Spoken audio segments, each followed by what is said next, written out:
சந்தானம் நடிப்பில் உருவாக்கியுள்ள DD next level திரைப்படம் வரும் மே 16ஆம் தேதி திரையரங்குகளில் வெளியாகிறது. நேற்று சத்யம் தியேட்டரில் அந்த படத்தின் ப்ரீ ரிலீஸ் நிகழ்ச்சி நடைபெற்றது. இதில் நடிகர் சந்தானம் மேடை ஏறி பேசும்போது தனது நண்பனான ஆர்யா தனது வீட்டையே இடித்து தரமட்டு ஆக்கிவிட்டான் என்று தன்னுடைய அம்மா மற்றும் மனைவி இருவரும் அதை பார்த்து ஷாக் ஆகிவிட்டனர் என பேசியது ரசிகர்களை ஷாக் ஆக்கியுள்ளது.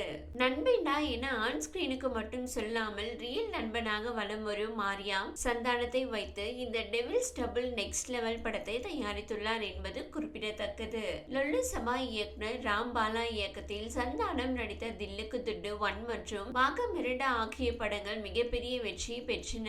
ராகவா லாரன்ஸ் ஸ்டைலில் ஹாரர் காமெடியை கையில் எடுத்து சந்தானமும் வெற்றி ருசித்தார். டிடி ரிட்டர்ன்ஸ் என்னும் தலைப்பில் கடைசியாக வெளியான படத்தை ராம்பாலாவுக்கு பதிலாக பிரேமானந்த் இயக்கினார். அதன் தொடர்ச்சியாக தற்போது டிடி நெக்ஸ்ட் லெவல் படத்தையும் அவரை இயக்கியுள்ளார். சந்தானம், செல்வராகவன், கௌதம் மேனன், கீதிகா, யாஷிகா ஆனந்த், கஸ்தூரி, நிழல்கள், ரவி, ரெடின், கிங்ஸ்லி, மாறன் மற்றும் மொட்டை ராஜேந்திரன் என பெரிய நட்சத்திர பட்டாளமே நடித்துள்ள இந்த படம் அடுத்த வாரம் மே 16ஆம் தேதி திரையரங்குகளில் வெளியாகிறது. நடிகர் ஆர்யா தனது நண்பன் சந்தானத்துக்காக இந்த படத்தை தயாரித்துள்ளார். ஆர்யாவின் தி ஷோ பீப்பிள் தயாரிப்பு நிறுவனம் மற்றும் நிஹாரிகா என்டர்டெயின்மெண்ட் இணைந்து இந்த படத்தை பெரிய பட்ஜெட்டில் சொகுசு கப்பலில் எல்லாம் ஷூட் செய்து உருவாக்கியுள்ளனர். நண்பனோட பணம் கொஞ்சம் பார்த்து பண்ணுங்க என விமர்சகர்களிடமும் கோரிக்கை வைத்த சந்தானம் இந்த படத்தில் யூடியூப் விமர்சகராகவே நடித்துள்ளார். டிடி நெக்ஸ்ட் லெவல் படத்தின் ப்ரீ ரிலீஸ் நிகழ்ச்சியில் மேடை ஏறி பேசிய சந்தானம், நான் ஒரு பழைய வீட்டை தன்னால் முடிந்த சக்திக்கு வாங்கி புதிதாக ரெனோவேட் செய்யலாம் என பிளான் பண்ணி வச்சிருந்தேன். அந்த வீட்டுக்கு வெள்ளிக்கிழமை ஆனா என் அம்மாவும் மனைவியும் போய் விளக்கேத்திட்டு வருவாங்க.